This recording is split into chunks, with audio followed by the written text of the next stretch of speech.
When I was about 12, my great-uncle John visited from Ukraine.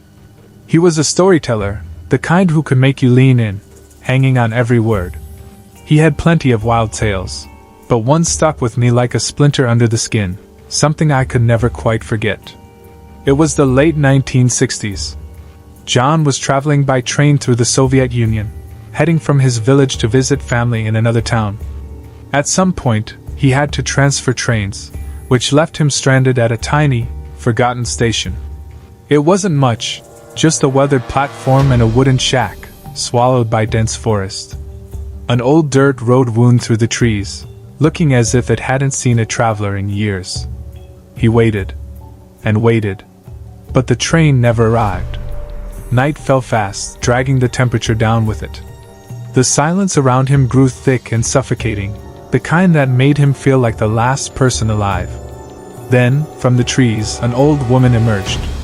She wasn't particularly strange-looking, just bundled in layers, her hunched figure wrapped in a thick scarf. Her voice was dry and brittle, like leaves crushed underfoot. She asked if he was waiting for the train. When he said yes, she shook her head slowly and told him it wouldn't come until the next day. Then she tilted her head, just a little too far, and asked if he needed shelter. She had a house, she said, about an hour's walk away. Back then, in the USSR, lodging with locals wasn't uncommon. It was normal for travelers to stay with villagers rather than freeze overnight.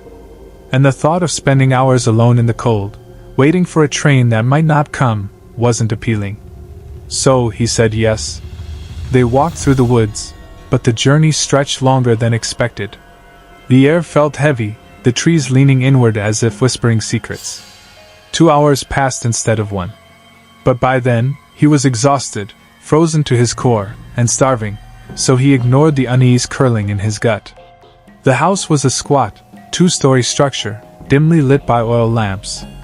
The air inside was thick with the scent of borscht, earthy, metallic. She ladled some into a bowl, her fingers too long, nails dark and cracked. As he ate, John finally got a good look at his host, and a chill ran through him. This wasn't an old woman at all. The features were wrong, too strong, too angular. Beneath the scarf, there was stubble. This was a man disguised as a woman. John's stomach twisted. But what could he do? He was deep in the forest, in a stranger's house, and it was pitch black outside. He forced himself to finish his meal, thanked the woman, and asked about sleeping arrangements. Wordlessly, the host led him upstairs to a tiny, bare room with a single bed and a window. The second he stepped inside, the door shut behind him. Then click. Locked. Something about that sent a shiver through him. He called out. No answer. He stood in the dark, suitcase in hand, heart hammering. Maybe he, was just being cautious. Maybe it was a mistake. He'd deal with it in the morning. He sat on the bed, forcing himself to stay calm. Then he realized he needed to pee. Sighing, he got up and felt around in the dark, hoping for a chamber pot. He dropped to his knees, hands searching under the bed. Instead of a pot, his fingers touched something cold. Solid. Unmoving. He froze. Then he slowly traced the shape with his fingertips. A human body. A wave of nausea crashed over him. His mind reeled. Flashes of the strange walk, the too long fingers, the locked door. The borscht sat like lead in his stomach. The bed. The window. The locked door. He had to get out. Then an idea struck him. With shaking hands, he pulled the corpse from under the bed, heaving it onto the mattress. He yanked the blanket over it, smoothing it down, making it look like someone was sleeping there. Then he crawled under the bed himself. And he waited. Time dragged on, every second stretching unbearably. Then he heard it. Footsteps on the stairs. Slow. Heavy. Deliberate. The lock turned. The door creaked open. A shadow loomed over the bed. He held his breath. Then, a sickening thud. And another. And another. The mattress sagged with each brutal blow. The sound of metal crunching through flesh and bone. Again. Again. Then silence. The crowbar hit the floor. It landed right in front of him. A few beats of silence. Then the figure turned and left, shutting the door behind them. John didn't move for a long time. His ears strained for any sign of movement. When he was sure he was alone, he inched forward and grasped the crowbar. He got to his feet, heart racing, and crept to the window. He pried at the nails, working slowly, carefully. Every second felt like an eternity. Finally, the window loosened. He hurled his suitcase outside, climbed onto the ledge, and jumped. He hit the ground hard but didn't stop. He ran. Plunged into the trees, branches clawing at his clothes, snow crunching underfoot. He didn't dare look back. Eventually, he saw headlights on a distant road. He sprinted toward them, lungs burning, legs screaming.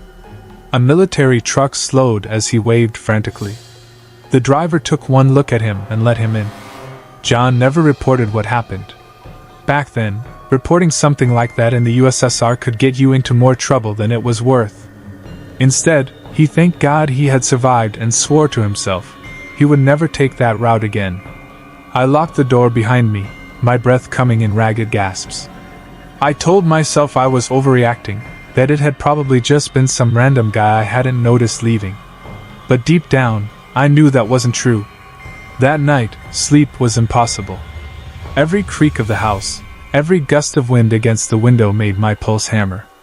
Around midnight I gave up, got out of bed, and peered through the frost-covered window, looking toward the lake.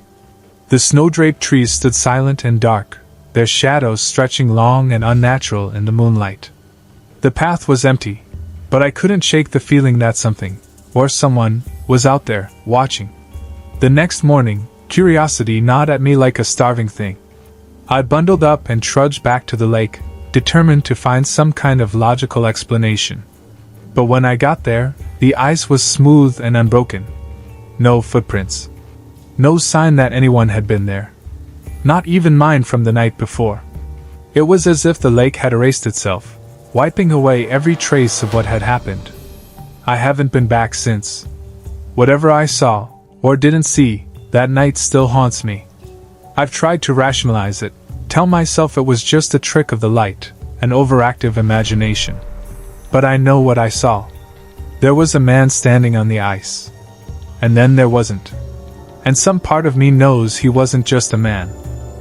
Last December, I made the mistake of trusting my GPS over common sense. I was driving home from a holiday party, and instead of sticking to the main highway like any rational person, I let the GPS convince me that a shortcut through the back roads was a good idea. It had snowed earlier that day, and the roads were covered in a thin, treacherous sheet of ice. By the time I reached the outskirts of town, the storm had started up again, thick flakes tumbling down like the sky was trying to erase everything. The shortcut turned out to be a single-lane road, winding through dense, lightless woods, the kind of road where you expect to see a rusted last gas for 50 miles. Sign. I told myself it was fine, that I was shaving off at least 20 minutes, but deep down, I knew better. The moment the pavement gave way to gravel, I should have turned back. 10 minutes in, my tires hit a slick patch. The car skidded sideways, and for a sickening moment, I thought I was going to spin out. But the wheels caught, and I let out a nervous, breathless laugh. See? I muttered to myself. Totally fine. The road curved sharply ahead. As I rounded the bend, my stomach lurched. A figure stood in the middle of the road. I slammed on the brakes, the car sliding to a stop just a few feet away. The figure didn't move. They just stood there, wrapped in a coat too big for their frame, their head bowed against the falling snow. I rolled my window down an inch. The freezing air hit my face like a slap. "Hey! Are you okay?" No response. Something about the stillness made my skin crawl. They weren't looking at me. Weren't even acknowledging the car. It was like they weren't just standing there, but frozen, not just physically, but mentally too. Then, slowly, they turned and walked toward the tree line. "Okay, that's not creepy at all," I muttered, rolling the window back up. I waited until they disappeared into the woods before inching the car forward again, my heart beat a relentless drum in my chest. I tried to tell myself it was just some weirdo. Maybe a hunter. Maybe someone from a nearby farm. But then I saw the footprints. A single line, leading from the woods to the center of the road. But there were none leading back. I stared, watching the snow already beginning to fill them in. And then I did what any sane person would do. I got the hell out of there. The road stretched on endlessly, swallowed by the thickening blizzard. The trees lining the road hunched forward like silent sentinels, their gnarled limbs clawing at the sky. My knuckles ached from gripping the wheel too tightly. That's when I saw them again. The same figure, standing at the side of the road. This time, their back was to me. But I recognized the coat. The posture. My breath caught in my throat, and before I could think, I was slowing down. Then, as if sensing my hesitation, they stepped into the road. "Are you kidding me?" I hissed, slamming the brakes. The car fishtailed but came to a stop just in time. This time, they didn't wait. They started walking toward the car. No, staggering. Their movements were wrong, jerky, as if controlled by invisible strings. Panic surged through me. My foot slammed down on the gas, and the car lurched forward, swerving around them. In the rearview mirror, I saw them stop. And turn. Their face was visible now, caught in the glow of my taillights. It wasn't right. Their skin was waxy, too pale. Their eyes, if you could call them that, were empty, bottomless hollows, absorbing the light rather than reflecting it. They weren't scared. They weren't angry. They just looked wrong. Like something that had tried to be human but hadn't quite figured it out. I didn't stop again. The road eventually spat me back onto the highway. I didn't let myself breathe until I saw the familiar fluorescent glow of a gas station up ahead. I pulled in, parked under the brightest light I could find, and sat there for a long time, hands trembling on the steering wheel. When I finally stepped out to stretch my legs, my stomach dropped. Footprints. Fresh ones. Circling my car in a tight, deliberate loop. There was no one else in the parking lot. The snow around me was untouched, except for those tracks. I didn't stay long after that. I drove home in record time, parked my car, and didn't leave my house for days. I never told anyone what happened. Partly because it sounds insane, and partly because I don't want to think about what might have happened if I had stopped.